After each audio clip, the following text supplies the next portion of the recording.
So this video is really just going to be about the technology side of the observation templates that Julie and I have created for you guys.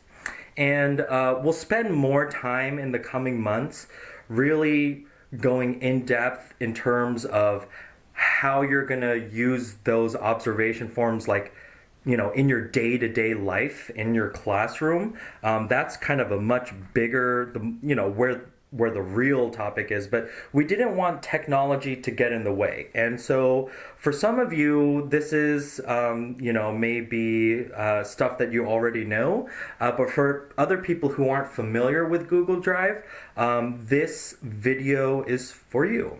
Okay, so let's imagine you're in the classroom and you are watching something in your classroom that you want to document, that you feel like it's a story worth telling again. And it may not be a work sample like this is a drawing, but it may be something that the kids are doing or saying, or there's some kind of great milestone that you're observing with a child. And it doesn't just have to be a developmental milestone. It could be some sort of problem-solving event with the child, or whatever it is. It's a story that you want to capture and retell again. In this particular case, for this example, it's a picture. It's a picture that these two kids, Oliver and Henry, created together. And Henry actually drew the first spaceship, and you could see Oliver kind of learned from him and emulated a spaceship, but they created this collaborative drawing and they called it Outer Space Town. There's a whole story involved with it, and I want to tell this story. So what I'm going to do for the purposes of this example is I'm going to grab my iPad. I'm going to take the camera app, and let's get a good picture of this. I'm going to snap a few just to make sure it's in focus. And now I have a few pictures. It's hard to do this with the camera in front. Okay. So I'm going to go to my Photos app then. I'm going to go to my Photos app. And I see that I have my pictures saved here. That's a pretty good picture of the work sample. And what I'm going to do now is I'm going to try and share it. So this little icon right here, with the arrow pointing up out of the square, that's share. I'm trying to share it over the internet. And you can see that my photo's been selected. Just that one photo. Now, if you haven't used Google Drive before, you may not have that little Google Drive button right there. To get that button, you would tap More, and you see how for Google Drive, it shows that it's selected. What yours probably looks like if you don't see that Google Drive button is that it wasn't selected. So now you can select it, and you're going to press Done. Now that button is available. See, so this is what it would look like if that button wasn't selected. There's no Google Drive button. It disappeared. But now I turn that button on. Now it's available. The reason why I'm going to share my photograph to Google Drive is because I want to make sure that if I ever have to delete photos off of my device, because there's only a certain amount of storage on here, and if I have to make room for more pictures, that I know that it's saved on Google Drive, and they give you a ton of space on Google Drive. It's very cheap, mostly free, basically, for a whole classroom, really, if you want to save all your photos there. You can name it. It's not important to name it, but you can. Now, right now, it's just going to save to my general Google Drive folder, and I use Google Drive a lot, so it has all my different folders. But I set up a sample classroom here, and I'm going to save it here. So I could save it into just one big classroom folder, or I can create a folder just for Oliver. And eventually I'll make one for Henry as well. So now I'm in Oliver's folder, and I'm going to save it here. and then upload, where it says upload.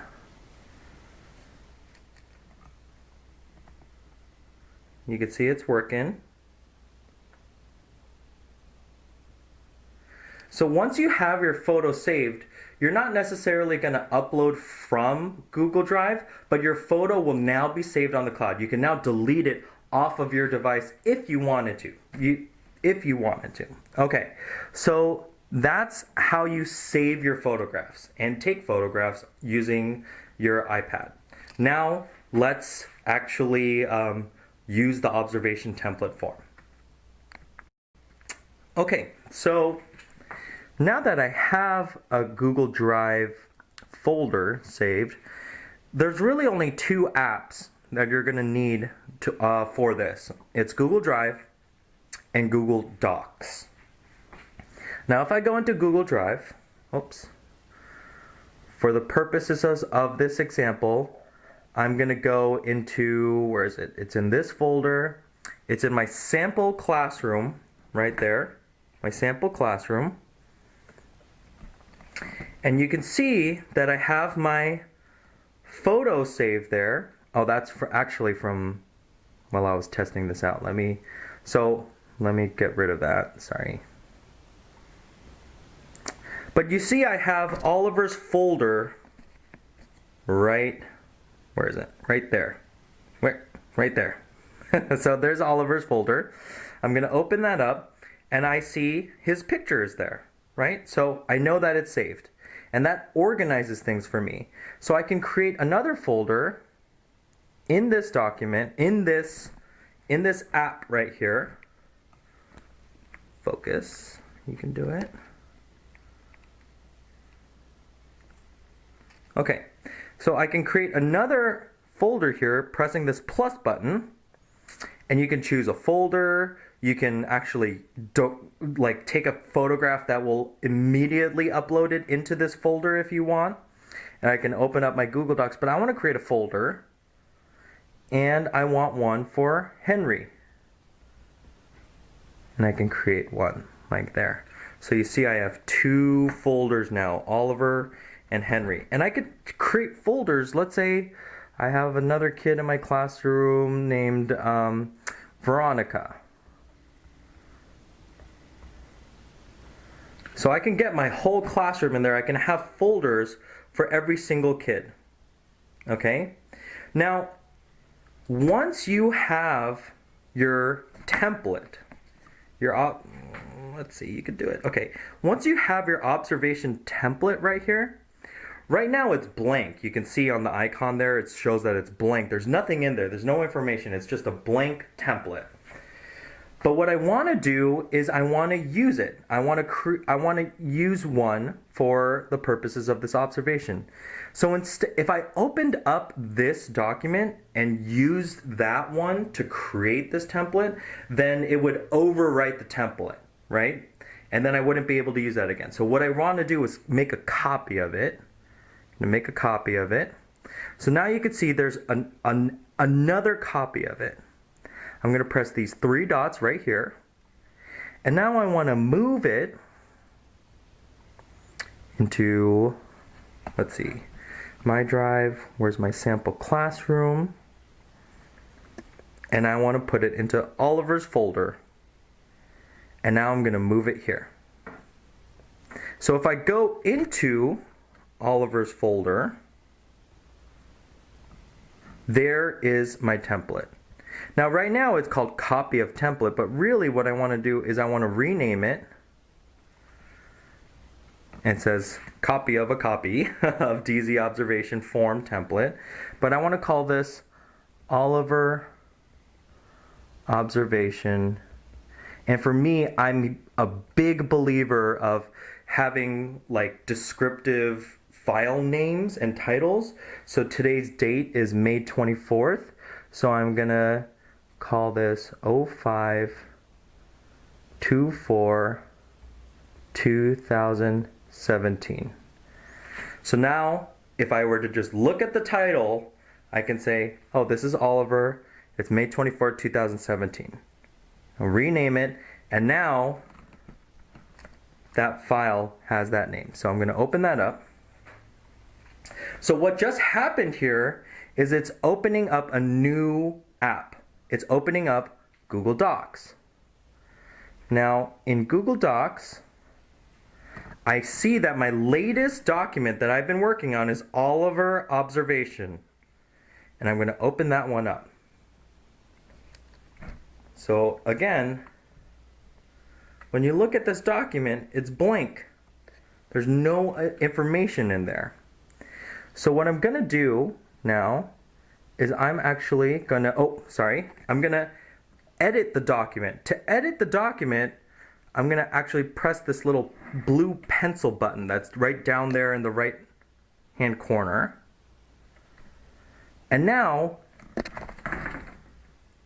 I got a blinking bar up top. So now I can actually edit this document. I'm going to go into children's names right there into that box. And I had to tap it a couple times in order to get the blinking bar in there. So in this particular observation, I have Oliver and Henry in there. So the template allows you to take more than one kid in an observation. That's a little trick. If you guys decide to do like quotas for each kid, like a certain number of observations per year per kid, then this is one way to kind of do a number of kids at the same time. So in this particular case, it's Oliver and Henry. The date, May 24th, 2017. His age, in this particular observation, they were both 4 years old.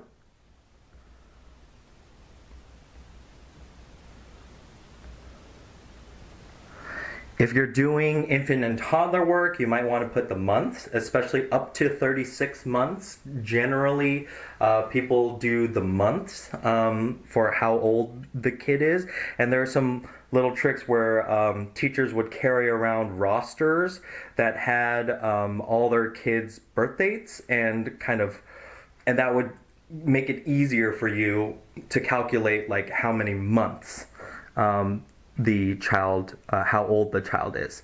So in this one, I'm moving to a new box, so you can see my blinking bar still isn't there, so I need to like tap it a couple times in order to get my bar in there. And in this particular case, it's me, David. Now, this box right here, we can talk about this box right here. It says headline. Really, it's a title. So in this particular case, a title's pretty easy because the kid's named the work sample. But it could be something like it's block play or something. It could be as simple as Oliver and Henry build a structure at the blocks.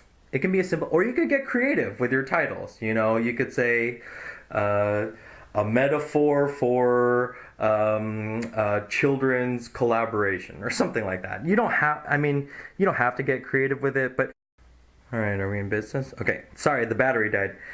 But you just want to give some sort of indication to the reader what this is all about. So for this one, I'm going to put it in quotation marks since it's the name of a piece that the kids made. I'm going to call it Outer Space Town.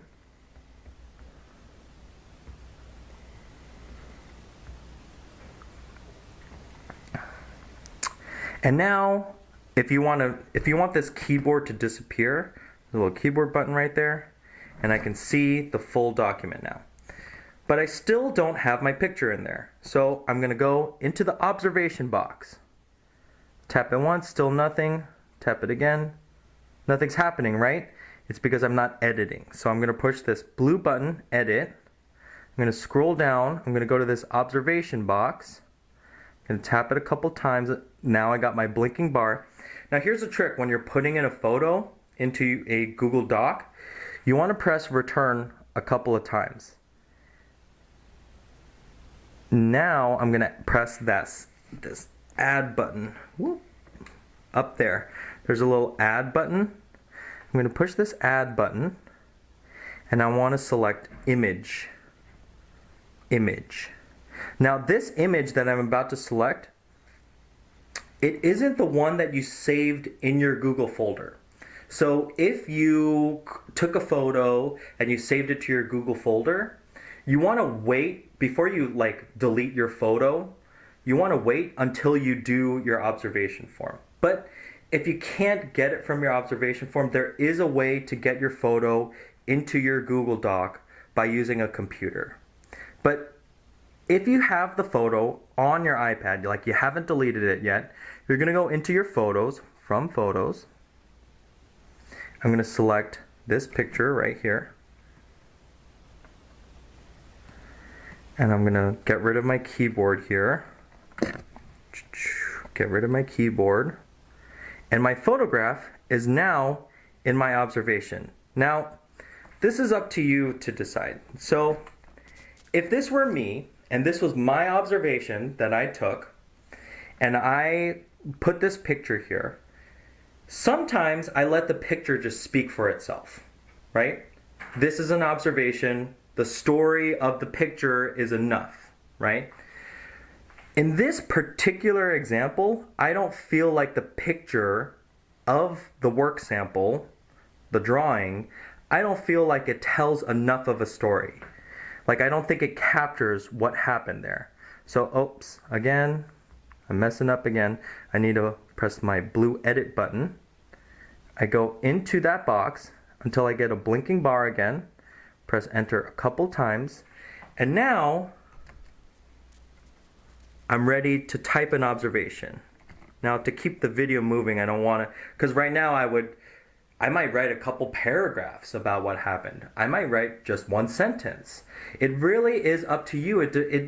This is the beauty of this type of a template, is that what you're paying attention to and what you value matters, right? And that's what ends up coming out onto this template.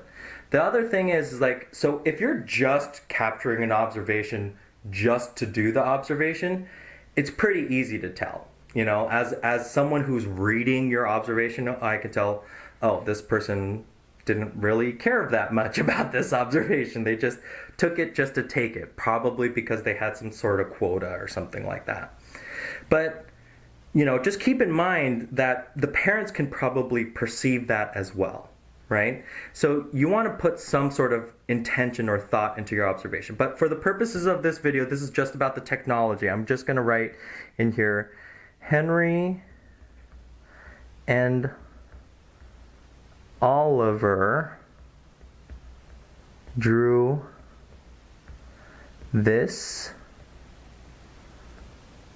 drawing together. That doesn't really capture the whole story. I mean, there was a lot more detail to this story, but for the purposes of this example, I'm just going to write that one sentence just to show you what's going on. So the observation is intent, and we're going to talk a lot more about observation versus analysis. But this observation is just supposed to be like, what happened? Describe what happened. What did you see? What did the children do? Right? What happened? Down below in the analysis, oh, I don't know why the box was moving around, but if it moves around, you can just set it back right there. I can tap in this box, I can press my blue edit button. Oops. So my keyboard's covering that box. I'm going to scroll down. I'm going to into this analysis box. Still no blinking blue line yet. Now I've got my blinking blue line. I'm going to press enter a couple times. And for the analysis, I'm allowed to, because of this template, now I can talk about why I captured this observation. What about it is important? So this is a place where I might put in like those developmental checklists that everyone was using for TS Gold and things like that. This is where I would talk about some of those developmental milestones. If there was something that the children were doing with their fine motor skills or their storytelling ability or their letter recognition or something along those lines, I would put that here in the analysis, right? I personally, when I did my analyses, I would write a lot. I would write 2, 3, 4 paragraphs about why I felt this was important. I would talk about those developmental milestones, but I would also talk about the fact that, Oliver and Henry are really close. And in this particular example, Henry is a kid who loves to draw and he loves to tell stories, and Oliver not so much. And Oliver is, but he just likes hanging out with Henry. So Henry draws this very intricate picture, and the kids are going. Oliver and Henry are going back and forth, and they're telling this story. By the way, all of this would go into the observation part, not the analysis. But the analysis would be, Oscar. So if I was writing this analysis for Oliver, I would say Oliver is, really benefiting from his friendship with Henry here. In this particular example, Oliver is taking some risks with his drawing. He's showing some development in his drawing ability, etc., etc., etc. So that's where the analysis goes in. So for this one, if I'm just going to write this one for Oliver, right? I'll put Oliver shows some new abilities in this drawing. I might talk about the storytelling part of it. I might talk about the actual drawing ability, which I think most adults tend to focus in on. And I would talk about the relationship, so on and so forth. But for the purposes of this example, this is just showing you the technology. I just put that brief little sentence in the analysis. I'm going to hide my keyboard. Now, this is where we get at, so remember we had lots of conversations about plans and planning. This is how I did my planning. So whenever I did any of these types of observations, right, I would consider, it covered up that box. I'm going to scroll down, go to Wonderings and Next Steps, tap again, go to the blue line, enter. For Wonderings and Next Steps, that's where I would put down, based on this observation, I'm going to set up some more collaborative drawing and writing experiences for the kids. In fact, I want to set up a whole collaborative storybook theater for the kids. This is something I'm pondering. I might do. I'm going to discuss that with my co-teacher of setting up a storybook theater for the kids, or a book making provocation for children, or I'm just going to observe them some more. I'm going to leave out the same materials of the paper and the markers and see if they come back to that. So on and so forth. But this is my plan. This is a written plan, or possible plans, right? Or big questions that I have. So it's also a place where I could talk about, I wonder if Henry's drawing is actually limiting Oliver's creativity rather than making it flourish. In this particular case, I don't think that was the case, but anyways. So this is where I would put that. So I'm going to put down story book theater is a possibility.